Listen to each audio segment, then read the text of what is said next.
নবীকে মারার জন্য ষড়যন্ত্র চক্রান্ত শুরু হয়ে গেল। আবু জেহেল এই 5 জনকে ডাক দিয়ে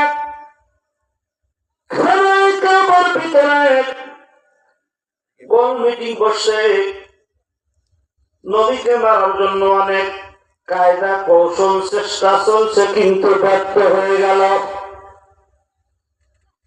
এইবার কিভাবে দুনিয়া থেকে নস্যাৎ করা যায়, দুনিয়া থেকে কিভাবে ধ্বংস করা যায়, আর জীবনেও যেন কোনদিন আল্লাহর নবী কোরআনের আয়াত বলতে না পারে, কোনদিন যেন ইসলামের দাওয়াত দিতে না পারে, কোনদিন যেন ওয়াজ মাহফিল করতে না পারে, এই সিদ্ধান্ত নিল। ওদের ভিতরে সবচেয়ে বেশি বুদ্ধি ছিল উতবা। ওটার সাথে পরামর্শ করলো, ভাই শোনো, নবীকে মারার জন্য কত কায়দা করেছি, কত চেষ্টা করেছি, কত বুদ্ধি করেছি, একটা বারো মারতে পারি নাই। এইবার একটা শেষ চান্স, বুদ্ধি শেষ। বলে কি? ওরা বুদ্ধি দিচ্ছে, ভাই শোনো, জীবনে তুমি অনেক কায়দা করেছ, অনেক বুদ্ধি করেছ, ব্যর্থ হয়েছ। প্রতিটি মানুষ লোভের শিকার হয়ে যায়। মানুষের ভিতরে যখন লোভ ধরে, তখন তাকে ধ্বংস করা যায়। আমার মনে হয় মুহাম্মদকে যদি কিছু ঘুষ দেওয়া যায় আর সে যদি গ্রহণ করে, নিঃসন্দেহে সে ব্যক্তিকে ঘায়েল করা যাবে। আর ভাই না, আল্লাহ নবী কি ঘুষ খায়? কথা বলেন না কেন? খায়। আল্লাহ নবীর কাছে ঘুষ নিয়ে যাবে। এই পৃথিবীর ভিতরে বৈঠক বসা হল। মুহাম্মদ এই মুহূর্তে যেই পরিবেশে আছে তাকে ধ্বংস করা ব্যাপার না। আবু জেহেলকে ডাকতে বলে, ভাই শোনো, মুহাম্মদ যদি ঘুষ নেয় তাকে তো ঘুষ দেওয়া লাগবে, কিন্তু আমি তো গরিব মানুষ, আমার টাকা নাই, তুমি দিবে তো? না। আল্লাহর নবীর কাছে হাঁটি হাঁটি পা পা করে খানায় কাবার ডান দিক থেকে বাম দিক থেকে শুরু করে নবীর কাছে আসছে। আল্লাহর নবী কোরআন তেলাওয়াত করেন। এর ভিতরে সিদ্ধান্ত হলো, নবীর কাছে কয়েকটা ঘুষ নিয়ে আসছে। 1 নাম্বার ঘুষ হলো, নবী তুমি যে মানুষকে ইসলামের দাওয়াত দাও, এই দাওয়াতের উদ্দেশ্য যদি নির্দেশ আশা থাকে, তাহলে তুমি আমাদেরকে বলো, তোমাকে আর ইলেকশন করতে হবে না, ইসলামের দাওয়াত দিতে হবে না, কোন রকম ইসলামের দিকে মানুষকে আহ্বান করতে পারবে না। নির্দ্বিধায় মক্কা শহরে তোমাকে আমরা নেতা বানাইয়া দেব। 1 নাম্বার ঘুষ। 2 নাম্বার ঘুষ হলো, আপনার টাকা পয়সা নাই, গরিব মানুষ, আপনার যত টাকা লাগে আমরা বহন করব। এই মক্কা যত কোটি কোটি টাকার মালিক থাক না কেন, আপনাকে আমরা টাকার পাহাড় বানায় দেব। আপনি ইসলামের দাওয়াত দেওয়া বন্ধ করেন, কোরআনে আলোচনা করা বন্ধ করে দেন। অনেক অত্যাচার জন্য নির্যাতন সহ্য করেছি, আর সহ্য করা সম্ভব না। 3 নাম্বার ঘোষণা, আমাদের বংশের ভিতরে, আমাদের কওমের ভিতরে, আমাদের এলাকার ভিতরে যত সুন্দরী মেয়ে আছে, যার মেয়ে আছে, যার স্ত্রী আছে, আপনার নামে শুভে দেব। আপনি যখন ইচ্ছা তখন ব্যবহার করতে পারবেন। নাউজুবিল্লাহ পান, আর জোরে বলেন নাউজুবিল্লাহ। আল্লাহর নবী উতবা নবীর কাছে আসছেন। আল্লাহর নবী সাল্লাল্লাহু আলাইহি ওয়াসাল্লাম কোরআন তেলাওয়াত করছেন। হামিম তানজিলুম মিনার রহমানির রহিম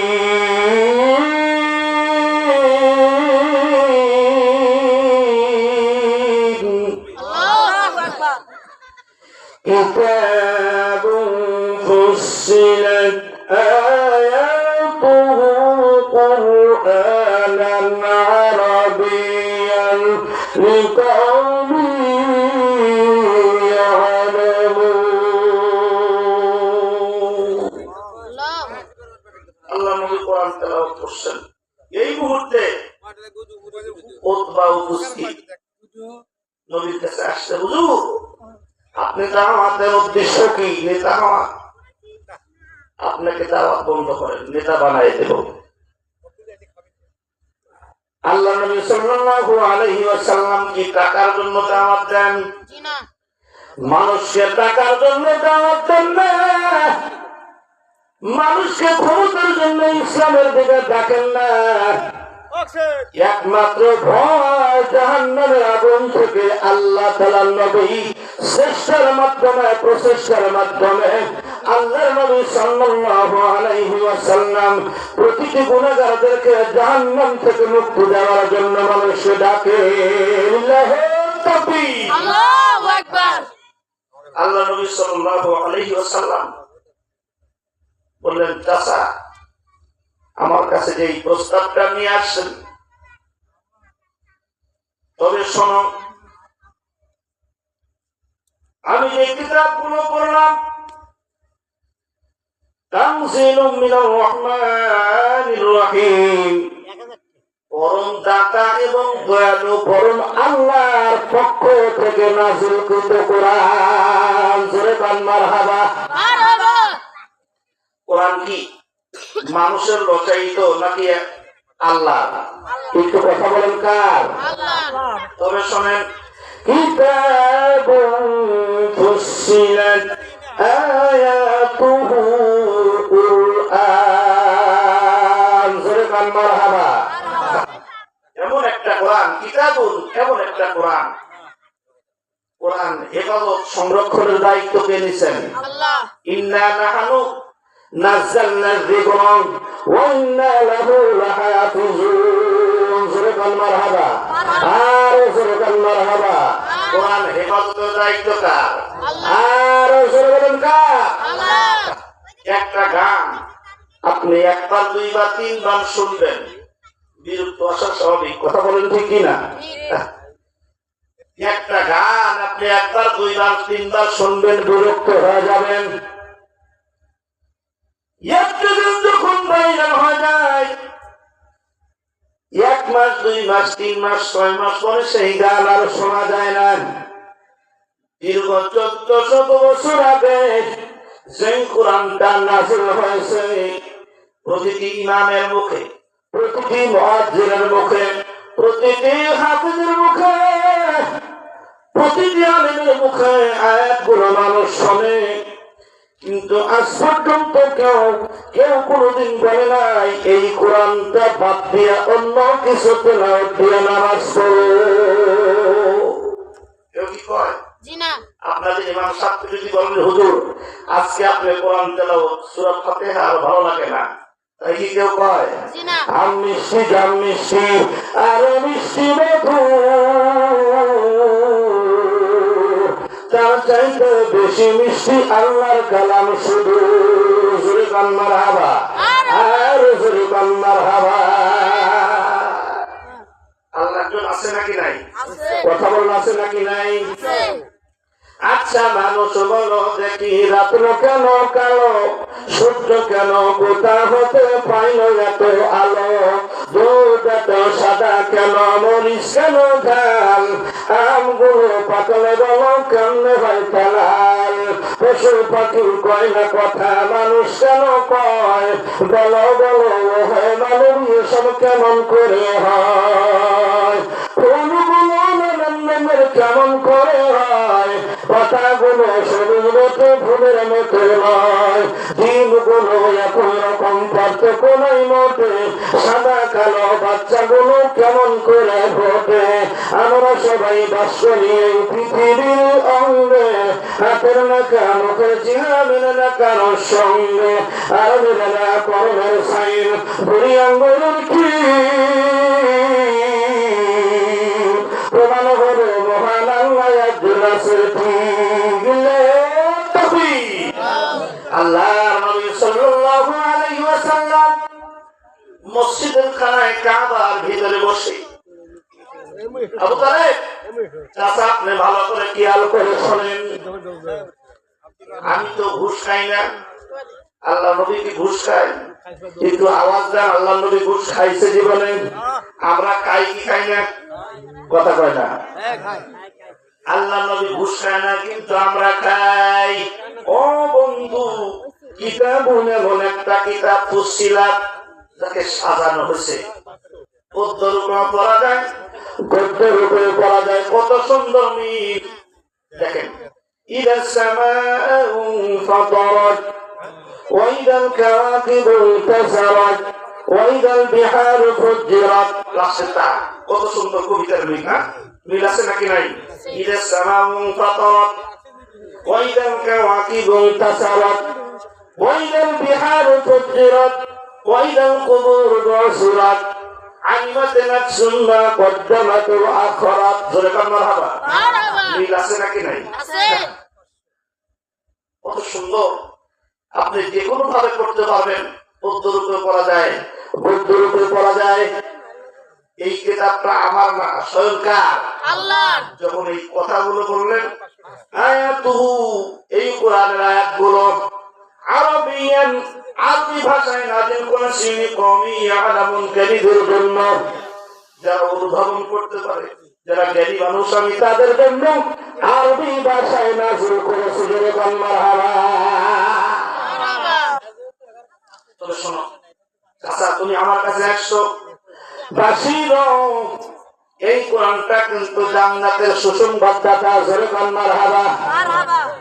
অনাজির ও সতর্কর জন্য আসছে। তুমি যে কথাগুলো বলো একটু হুঁশিয়ার করে বলো, এটা কিন্তু আমার মতই তো কোনো কিতাব না।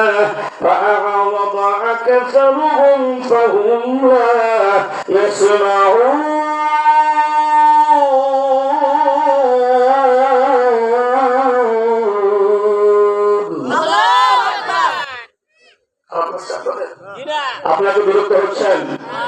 ওখান থেকে মনটা ভার করে আবু জেহেলের কাছে আসছে, ভাই পরিস্থিতি বেশি ভালো না, তার কারণ আমি যেই প্রস্তাব নিয়ে গেছি, এই প্রস্তাব তো তার জন্য মানায় না, ওনার কোনো ব্যক্তিগত কথা বলে না। আমি এই কথাগুলো শুনলাম, এই কথাগুলো শোন তার পরওয়ারদিগারের কথা। তবে আমি ততদিন পর্যন্ত জীবিত আছি, মুহাম্মাদের সাথে বিরোধিতা করব না। তুমি যাও, আমি জীবনে কোনোদিন মুহাম্মাদের সাথে বিরোধিতা করব না। এই তো উদ্ভর সাথেও জাদুর আসর লাগছে,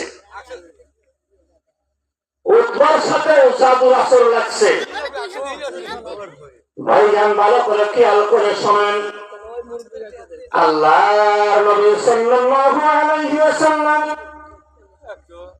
এই প্রস্তাব দেওয়ার সাথে সাথে আল্লাহর নবী সাল্লাল্লাহু আলাইহি ওয়াসাল্লাম ওখান থেকে উঠে চলে গেলেন। আবু জেহেলের সিদ্ধান্ত শুরু হয়ে গেল। এবার একটা চিঠি লিখলো, একটু জোরে বলেন না, ইলাহা ইল্লাল্লাহ, লা ইলাহা ইল্লাল্লাহ, লা ইলাহা ইল্লাল্লাহ,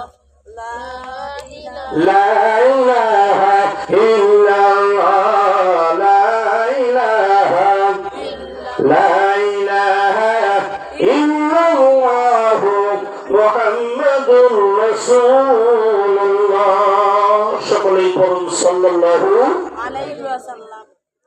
আল্লাহ নবী সাল্লাল্লাহু আলাইহি ওয়াসাল্লাম নামাজে দাঁড়াইতেন। আবু জেহেল ওই শয়তান উটের পচা ভুঁড়ি মাথার উপর চাপাই দিছে। একবার বিশাল বড় একটা তরবারি নিয়ে নবী নামাজে দাঁড়াইছে, উনি মাথা থেকে শরীরটা দুই খণ্ড করে দিবে, হাতটা ওভাবে আছে আর নিচে নামাইতে পারে নাই। মারহাবা পান। চাচা আমার ভুল হয়ে গেছে, আমি তোমাকে মারার জন্য, যাও তোমাকে আমি মাফ করে দিলাম। এইবার শেষ সিদ্ধান্ত, আবু জেহেল একটা চিঠি লিখছে ইয়ামানের গভর্নর, ইয়ামানের যিনি শাসন ক্ষমতার মালিক, তাকে চিঠি লিখছে। কি চিঠি? ভাই মালিক ইবনে হাবিব, পত্রের প্রথমে তোমাকে জানাই সালাম, বুক ভরা ভালোবাসা, আশা রাখি তুমি ভালো আছো। ওর সংবাদ এই যে মুহাম্মাদের অত্যাচার, জুলুম, নির্যাতন আর সহ্য করতে পারি না। আমরা 360টা দেবতার পূজা করি, আর মুহাম্মদ এক আল্লাহকে মানে, এক আল্লাহকে সিজদা দিতে বলে, আমাদের পুরা বিপরীত।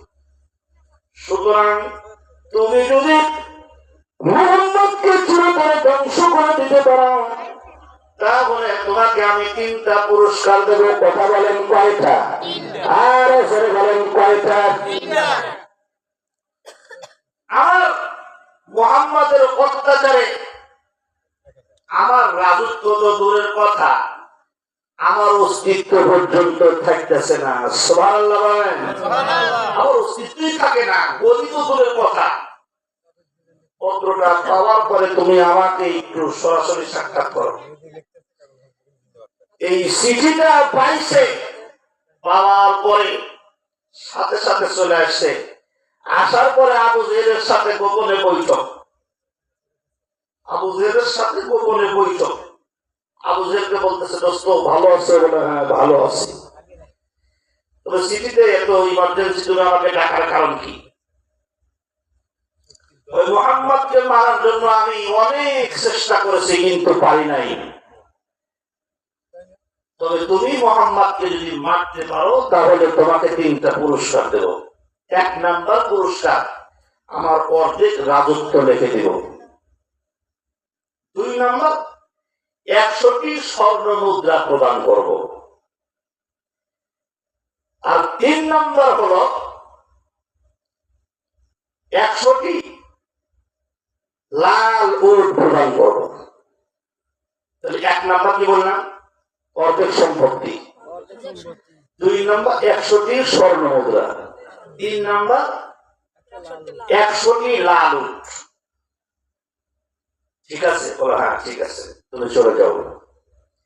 এইবার উনি বাড়িতে চলে গেলেন।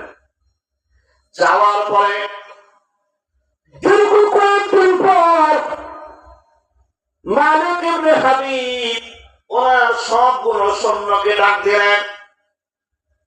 উনি কয়েকশো আর্মি ডাক দিলেন, কয়েকশো বিডিআর ডাক দিল, কয়েকশো সেনাবাহিনী ডাক দিল, চিতা কোবরা বাঘ যেই দলই থাক সব ডাক দিছে। এর ভিতর থেকে যাচাই বাছাই করে নবীকে মারার জন্য 10,000 সৈন্য বাছাই করে মোতায়েন করলো। কয় হাজার? 10,000। একজন প্রশ্ন করছে, স্যার আমরা যুদ্ধ করবো কোন রাষ্ট্রের সাথে?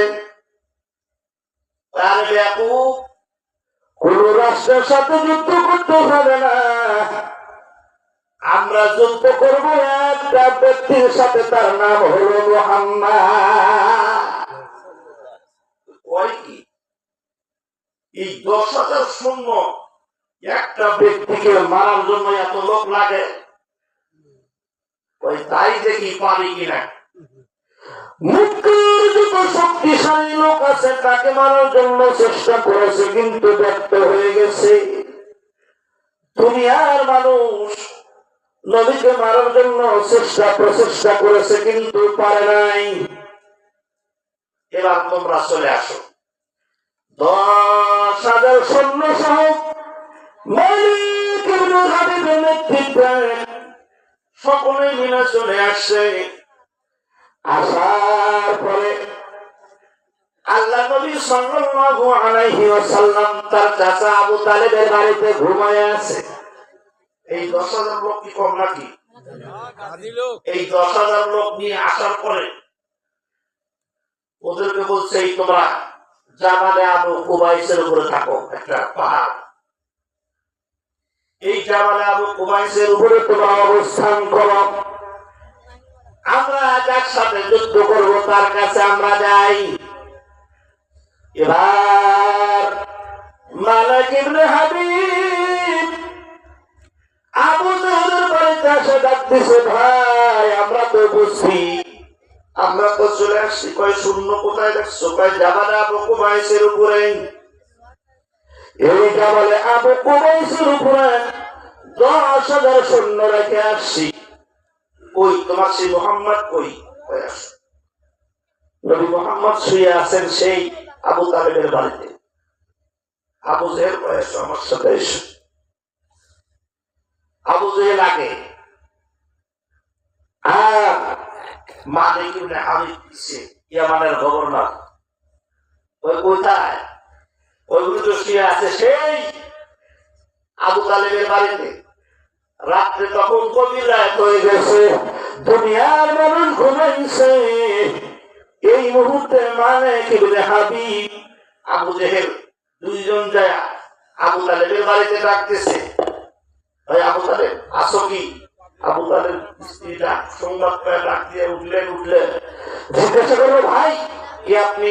ওই আমি মালিক ইবনে হাবিব, আপনার সাথে আগে ওই আবু জেহেল আছে। ওই বুঝছে কাম, আজকে আমার হাতে থেকে বোধ হয় রেহাই দিবে না। দরজাটা খোলা পায় না, দরজা খোলা যাবে না। ভাই কোথায়? সে তো সিরিয়ায় ব্যবসার উদ্দেশ্যে গেছে। তোমার বাসায় কি মোহাম্মদ আছে? কয় হ্যাঁ আছে। আমাদের হাতে শুতে দাও। না না, শুতে দেওয়া যাবে না। তার কারণ হলো আমার স্বামী আমাকে বলে গেছে, আমার হাতের ভিতরে তার হাতে রেখে বলে গেছে, আমি না আসা পর্যন্ত এই ঈদে মুহাম্মদকে তোমরা খবরদার কারোর হাতে অর্পণ করবে না। আল্লাহু তাকবীর, আল্লাহু আকবার। তোমরা খবরদার তাকে তোমরা কারোর হাতে ফেরত দিবে না। তার স্ত্রী বলতেছে, ভাই তোমরা চলে যাও। আবু জেহেলের আরেক নাম হলো আবুল হিকাম। আবুল হিকাম, তুমি এখানে কেন? মুহাম্মদকে একটু পাঠায় দাও। ভাই না, পাঠানো যাবে না। আবু তালেব চলে গেছে ব্যবসার উদ্দেশ্যে সিরিয়ায়। সে না আসা পর্যন্ত না অনেকক্ষণ তর্কাতর্কি হচ্ছে। শেষ পর্যায়ে আল্লাহ নবী সাল্লাল্লাহু আলাইহি ওয়াসাল্লাম বিছানা থেকে উঠে তার চাচির কাছে গেলেন। চাচি, আপনি কার সাথে কথা বলেন? বলে, আমি কথা বললাম আবু জেহেল আর মালিক ইবনে হাবিব আমাদের গভর্নর, খুবই শক্তিশালী মানুষ। চাচি আমরা যাই গা। আমি যাই। বলে, না তোমাকে যাওয়া যাবে না। তার কারণ হলো তুমি একটা মানুষ। আবু জেহেলের সিদ্ধান্ত ভালো না, ওদের মন ভালো না, তোমাকে মেরে ফেলবেন। তাতে আমাদের গভর্নর সে তো আরো বেশি খারাপ। সে তো আরো বেশি খারাপ। ভারতের মোদির মতো আছে নাকি নাই? আমি তো খারাপ আছি। আবু জেহেল শয়তান, তার সাথে তোমাকে ছেড়ে দেওয়া যাবে না। বলে, চাচি, বলে আমি তার সাথে যাই। বলে, না যাওয়া যাবে না। ও চাচি, আমি একা যাব না, আমার সাথে শোন, আমার আল্লাহ যাবে।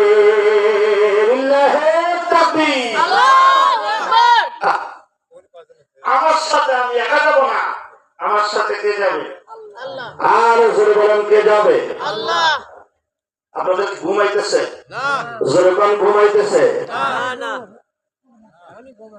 এইবার আল্লাহ নবী সাল্লাল্লাহু আলাইহি ওয়াসাল্লাম চাচির অনুমতি ক্রমে দরজাটা খুললেন। দরজা খোলার সাথে সাথে দেখেন দুই শয়তান দাঁড়ায় আছে। দুই শয়তান দাঁড়ায় আছে। মাঝখানে যাওয়া শুরু করলো। যাইতে যাইতে যখন রাস্তার মাঝখান, আবু জেহেলের সামনে, পিছনে আছে মালিক ইবনে হাবিব, মাঝখানে আছে আল্লাহর নবী। গভীর রাত, দুনিয়ার সমস্ত মানুষ ঘুমাইছে। এইদিকে 14ই রাত, চাঁদের 14 রাত, টকটকা চাঁদ উঠছে, কোথায়ও স্পর্শ নাই, স্পট নাই, কোথায়ও সবকিছু দেখা যাইতেছে। আস্তে আস্তে করে তখন মালিক ইবনে হাবিব পিছনে, আবু জেহেল আছে সামনে, যখন জাবালে আবু কুবাইসের সামনে আসছে, জায়গাতে একজন দুইজন না, অনেক হাজার হাজার মানুষ সেই পাহাড়ের উপরে দাঁড়ায় আছে। আল্লাহ নবী সাল্লাল্লাহু আলাইহি ওয়াসাল্লাম দুই ফোঁটা চোখের পানি ফেলে দিয়ে যন্ত্রের কোলে কান্না করে, দুনিয়ার বাদী, ও রব্বুল আলামিন, এতগুলো মানুষ আমি কেমন করে এখানে দিকে থাকবো? এই দিকে আছে আবু জেহেল, আর পিছনে আছে মালিক ইবনে হাবিব, আর 10,000 সৈন্য আছে জাবাল আবু কুবাইসের উপরে। আল্লাহ, তুমি যদি আজকে দিন চাও, আল্লাহ তুমি আমাকে হেফাজত করো, আর যদি চাও যে দিনটা ধ্বংস হয়ে যায়, তাহলে আমাকে এদের হাতে কতল করো, আমার কোনো সমস্যা নাই। এই দিয়ে গাইবি আওয়াজ দিয়ে জিবরিল আমিন আসেন, জিবরিল আমিন আসেন, নবীজি তোমার কোনো চিন্তা নাই, তোমার কোনো ভয় নাই, তোমার সাথে স্বয়ং হাজার হাজার ফেরেশতা আর আল্লাহ আছে, জোরে কান্নার হারা।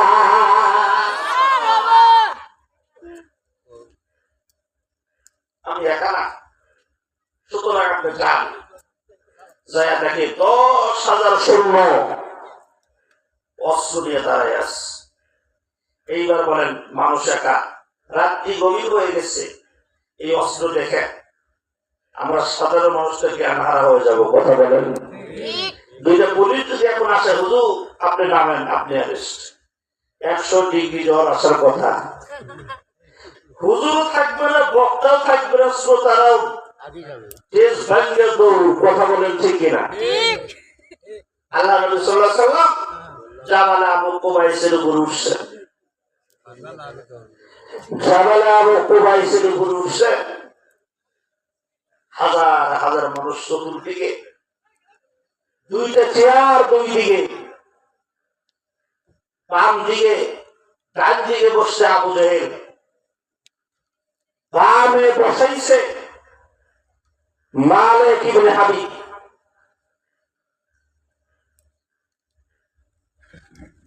সম্মানিত এলাকাবাসী, আপনারা যে যেখানে আছেন, বাজারে, রাস্তাঘাটে, দোকানপাটে যারা আড্ডা দিচ্ছেন, দয়া করে আজকে দিনের জন্য একটু বন্ধ দিয়ে মাহফিলের স্টেজে চলে আসুন। একটু জোরে বলেন লা ইলাহা ইল্লাল্লাহ, লা ইলাহা ইল্লাল্লাহ, লা ইলাহা ইল্লাল্লাহ, লা ইলাহা ইল্লাল্লাহ, লা ইলাহা ইল্লাল্লাহ, লা ইলাহা لا إله إلا الله محمد رسول الله সকলেই পড়ুন সাল্লাল্লাহু আরো জোরে পড়ুন সাল্লাল্লাহু আলাইহি ওয়াসাল্লাম। ডান সাইডে বসে আবু জেহেল, বাম সাইডে বসে মালিক ইবনে হাবিব। আল্লাহ নবীকে সামনে দাঁড় করাইছে, তুমি সামনে দাঁড়াও, তুমি সামনে দাঁড়াও। যখন সামনে দাঁড়াইছে মালিক ইবনে হাবিব আবু জেহেলের মুখের দিকে তাকায়, আবু জেহেল মালিক ইবনে হাবিবের মুখের দিকে তাকায়। এই সুযোগটা হাতছাড়া করা যাবে না, এই মুহূর্তে মুহাম্মদকে চিরতরে ধ্বংস করে দাও। কিন্তু মালিক ইবনে হাবিব আল্লাহ নবীর মুখের দিকে তাকাইয়া কয়েক মিনিট নবীর চেহারার দিকে তাকাইয়া আছে, জোরে কান্নার হাওয়া। আবু জেহেল ডাক দেয়, তুমি মারো না কেন? মারি না কেন? তার কারণ হলো এই ইয়ামান শহরে এই কাবার ভিতরে, মক্কার ভিতরে, সিরিয়ার ভিতরে আমি কত ঘোরাঘুরি করেছি, কত জায়গায় সফর করেছিলেন, কিন্তু মুহাম্মাদের চেহারার সাথে একটা চেহারা মিল পাই নাই। জোরে বল মারহাবা। আমি তার মুখের দিকে তাকাইয়া দেখি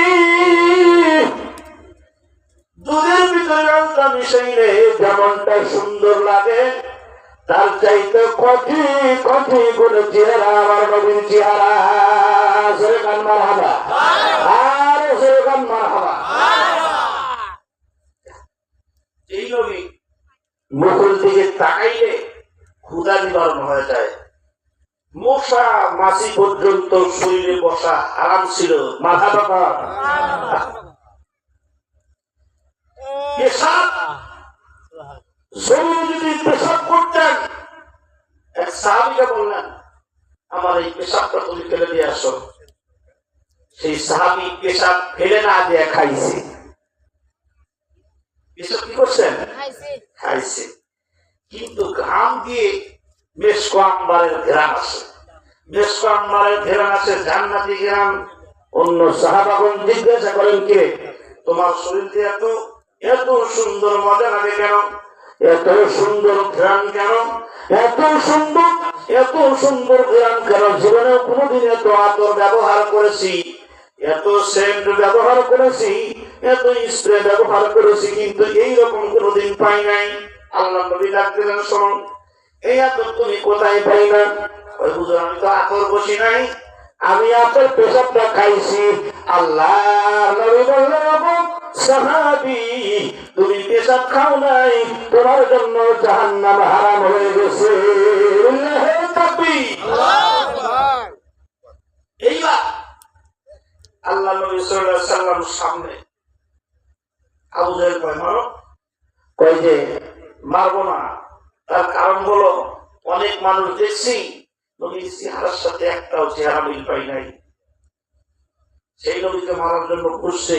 এখন যদি বলেন আমাদের কাছে যদি সেই নবী আসে, আমরা নবীকে ভালো কতটুকু বাসবো, মহব্বত কতটুকু করবো, এর যে এটা কি ভাষায় প্রকাশ করা যায়?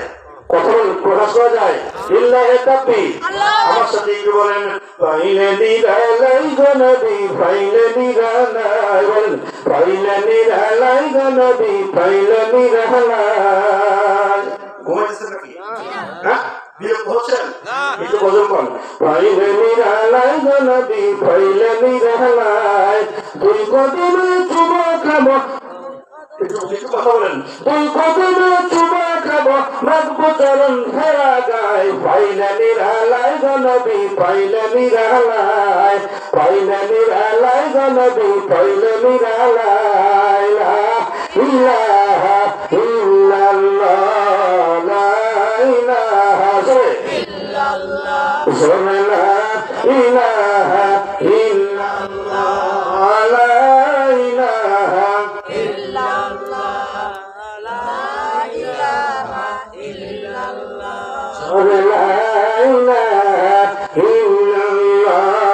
লা ইলাহা ইল্লাল্লাহ, লা ইলাহা ইল্লাল্লাহ। হ্যাঁ, আমার দেহ মন বলে নবী নবী, আমার দেহ মন বলে নবী নবী, আমার দেহ মন বলে নবী নবী, আমার তৈরি বসে সবই, আমার তৈরি বসে সবই, আমার দেহ মন বলে নবী নবী।